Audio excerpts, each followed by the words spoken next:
La princesse aux petits pois. Il était une fois un prince charmant, enfermé par erreur dans une boîte de petits pois géante par une fée stagiaire. Elle l'avait oublié là, et un énorme dragon, affamé, gardait la boîte dans une forêt épaisse. Très attristés par le sort de leur fils, la reine et le roi avaient annoncé qu'ils offriraient sa main à celle qui le délivrerait. Mais peu de jeunes filles osaient défier la bête. Un jour, une demoiselle se présenta dans la sombre forêt. Elle portait dans son dos un carquois rempli de flèches empoisonnées. « Ce soir, je vais manger du steak de dragon aux petits pois » hurla-t-elle en visant l'animal. Une flèche transperça le museau du monstre. Fou de douleur et de rage, il se jeta sur la bagarreuse et l'avala. Quelques jours plus tard, une deuxième jeune fille, armée d'un gourdin avec des clous, se rendit dans l'obscure forêt. « Ce soir, je vais manger du rôti de dragon aux petits pois » cria-t-elle en assénant un énorme coup sur la tête de la bête. Enragé, l'animal se rua sur la belliqueuse et la mangea.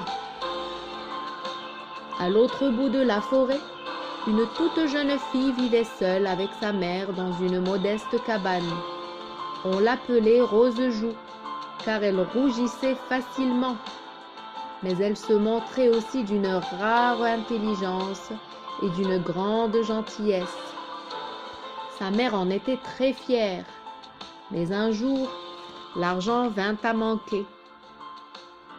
Une nuit, un curieux personnage entra par la fenêtre ouverte et vint parler à Rose-Joue dans son sommeil.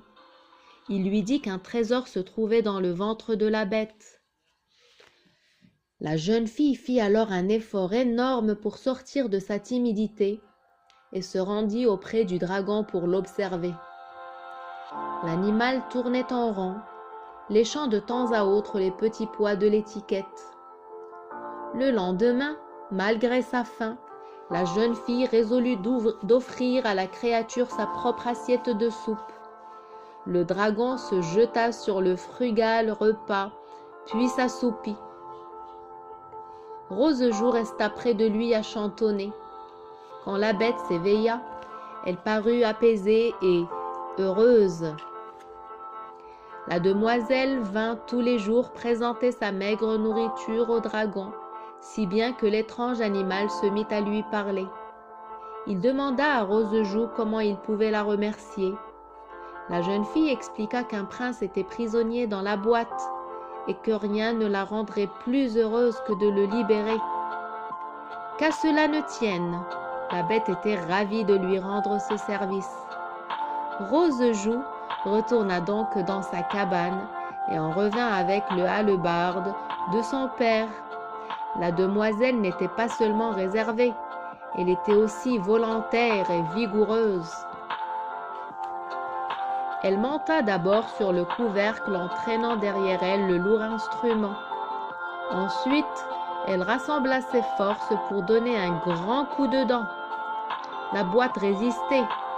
Alors elle donna un deuxième coup, puis un troisième. Enfin, elle parvint à faire un tout petit trou dans l'immense couvercle. Elle fit tourner la pointe de la hallebarde à l'intérieur avant d'agrandir le trou. Mais ce n'était pas tout. Maintenant, il fallait découper l'acier. La princesse céda de son pied à la mode de chez nous. Quand l'ouverture fut suffisamment grande, un magnifique jeune homme en sortit. Son premier regard fut pour la jeune fille, et les pommettes de celle-ci prirent doucement la teinte du soleil levant.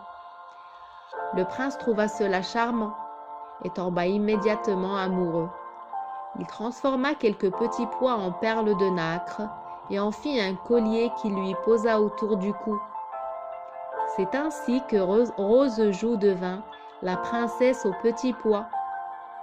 Quant au dragon, il se fit un plaisir de réchauffer le restant des petits pois pour le banquet nuptial, auquel il fut invité bien sûr.